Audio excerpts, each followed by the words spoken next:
Okay guys, so next topic है fields of physics.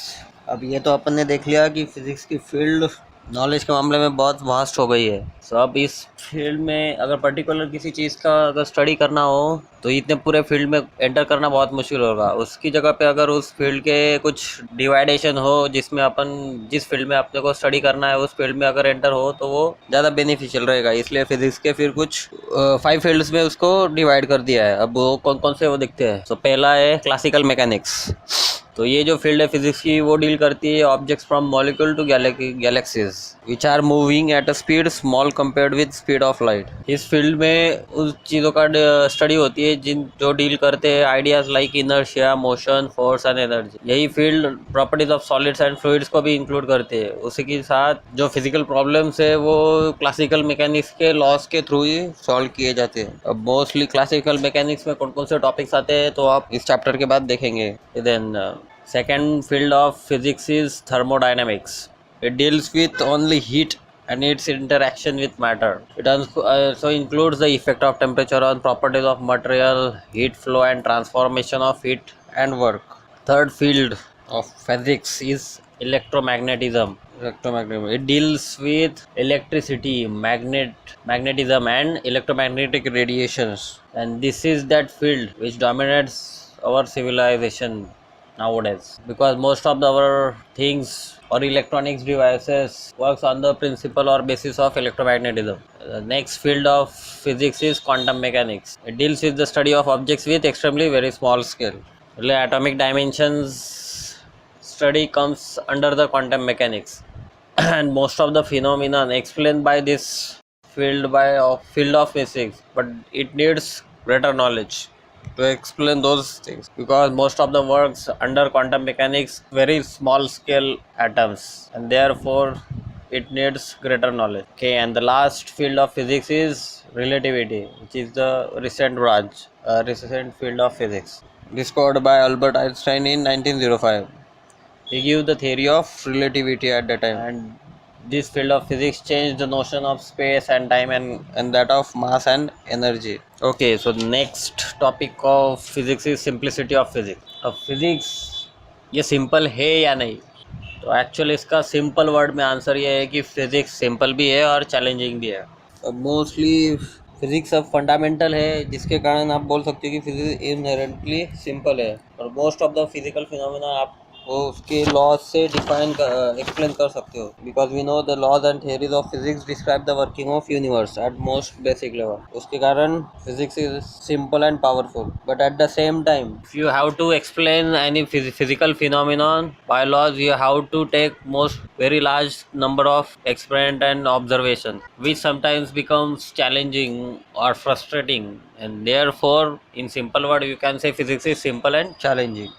The next topic is physics is basic science because physics is about the nature of basic things such as motion, force, energy, matter, like सो आप जो अपने आजू बाजू का जो science है अगर उसको आपको समझना है तो फिज़िक्स को समझ लीजिए तो आप आजू बाजू की चीज़ें भी समझ सकते हो कि वो एक्चुअल में घटती कैसे है। तो अब पहले तो देखते हैं फिज़िक्स एंड मैथमेटिक्स में क्या रिलेशन है। तो जो कुछ भी लॉज फिज़िक्स में एक्सप्लेन किए गए हैं ये सारे के सारे मैथमेटिकल इक्वेशंस में एक्सप्लेन किए गए हैं and because of which you can use them to make prediction about other phenomena and to test the range of validity of that law. So if you want to understand the qualitative description of physics you need a considerable knowledge of maths, and therefore physics and maths are correlated. As same physics and maths, physics and chemistry is also interconnected because chemistry is all about the study of matter, how the matter combine and how it react with each other.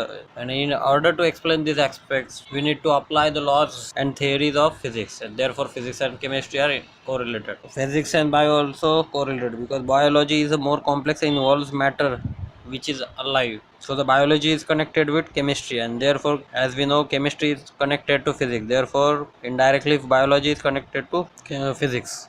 And since physics is connected with mathematics also, chemistry and bio also, therefore physics is the most basic science. Other than this, physics is also connected with other sciences since the knowledge of physics is required in many fields. And what are the fields physics knowledge of physics is needed? First is medical physics. then meteorology, then geophysics, environmental physics, material science, and all these reasons lead to conclusion that physics is a basic science. What is the relation between physics and technology? First, both are different from each other. Physics is the knowledge of material universe, but the technology is nothing but the transfer of that knowledge into practical shape for general well-being of humankind. So in short you can say physics जो रहते हैं, जो scientist रहते हैं, जो physics की field में काम कर रहे हैं, वो यूनिवर्स का जो नॉलेज है वो कलेक्ट करके प्रोवाइड करते हैं, और उसके बाद जो इंजीनियर है उनका काम है जो भी कुछ टूल्स या टेक्निक्स या मशीनरी वो बनाने वाले हैं उसके लिए वो इस नॉलेज का यूज़ करते हैं और उसको प्रैक्टिकली यूज़ करते हैं. फॉर एग्जांपल अगर आपको देखना है तो रेडियो इलेक्ट्रोमैग्नेटिक रेडिएशन रहते हैं जिसका यूज़ वैक्यूम ट्यूब्स या फिर सेमीकंडक्टर्स बनाने के लिए यूज़ हुआ है. For example radio and television जैसे. What is the relation between physics and society? So mostly अब टेक्नोलॉजी का यूज़ करके इंजीनियर लोगों ने ह्यूमन काइंड की वेलबींग के लिए जो फिजिक्स लोगों ने नॉलेज गेन किया हुआ था उसको प्रैक्टिकल शेप दिया हुआ. अब सोसाइटी उस जो प्रैक्टिकल शेप दिया गया है उसको यूज़ करने के लिए सोसाइटी तो लगेगी. तो इसी तरह से फिज़िक्स और सोसाइटी एक दूसरे के कनेक्टेड है. Whatever the technology has been made by engineers from the knowledge given by और provided by physicist is being used by peoples in society, and therefore physics and society also correlated.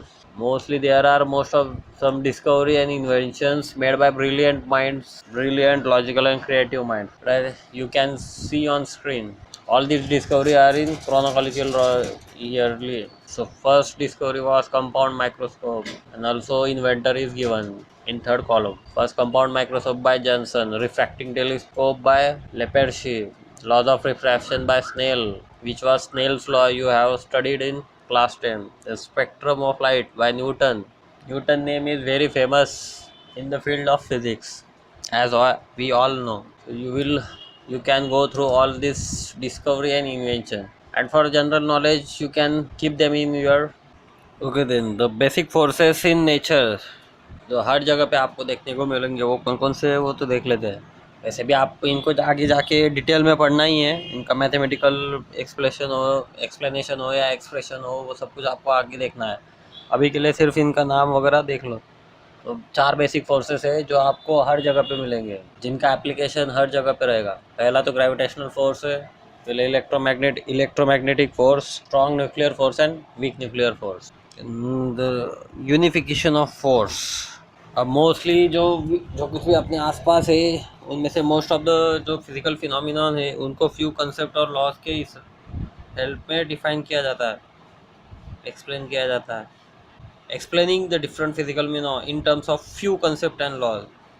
This thing is termed as unification. For example, भले terrestrial हो या celestial domains हो, दोनों जगह पे जो Newton ने जो डिफाइन किया लॉ है ग्रेविटेशन का वो अप्लाई हो सकता है. In same case electric and magnetic phenomenon और दोनों के दोनों इनसेपरेबल है. मतलब कि जहाँ पे मैग्नेटिक इफेक्ट आपको देखने को मिल रहा है वहीं पे इलेक्ट्रिक इफेक्ट भी रहेगा, and same vice versa. Next topic है फिर कंजर्वेशन लॉज. अब मोस्टली कंजर्वेशन लॉ भी अपने को आगे देखना ही है, फिर भी इसका एक ओवरव्यू देख लेते हैं सिर्फ. What is mean by conservation law? तो पहले तो कंजर्व क्वांटिटीज़ कौन सी होती है वो देखते हैं. तो there are some physical quantities which remain the same before and after event और इंटरेक्शन. अब ऐसी कुछ क्वांटिटीज है जिनका अगर रिएक्शन होती है या फिर इंटरेक्शन किसी और चीज़ के साथ होता है तो इंटरेक्शन होने के पहले और होने के बाद उनकी जो क्वांटिटी रहती है वो सेम ही रहती है. तो ऐसे क्वांटिटीज़ को कंजर्व्ड क्वांटिटीज़ कहा जाता है. फॉर एग्जांपल आप इलेक्ट्रिक चार्ज को ले सकते हो. अपन ने एक एक्सपेरिमेंट देखा था, एक ग्लास रॉड को अपन हेयर्स के साथ रब करते हैं और उसके बाद अगर उसको टाइनी पीसेस ऑफ पेपर के पास अगर लेके जाते हैं तो क्या होता है. अब ये एक्सपेरिमेंट अपने को पता था, तो उस एक्सपेरिमेंट के लास्ट में अपन ने देखा था कि आफ्टर सम टाइम जो सारी की सारी चीज़ें हैं वो सारी वापस से न्यूट्रल हो जाती है. मतलब एक्सपेरिमेंट के दौरान वो चार्ज हो जाती है, पर थोड़ी देर के बाद वो न्यूट्रल हो जाती है। दैट मीन्स जो इस कंडीशन में जो इलेक्ट्रिक चार्ज था आफ्टर रिएक्शन भी न्यूट्रल ही रहा, और सब पहले भी न्यूट्रल ही था। तो जिस टाइप की जो चीज़ें हैं वो सारी कंजर्व क्वांटिटीज़ में आती है, और ये जो लॉ फॉलो करते हैं उसको कंजर्वेशन लॉ कहते हैं। So what is meant by conservation law? The laws of nature that's explain that some physical quantity remain same before and after of reaction or interaction. It's called as conservation law.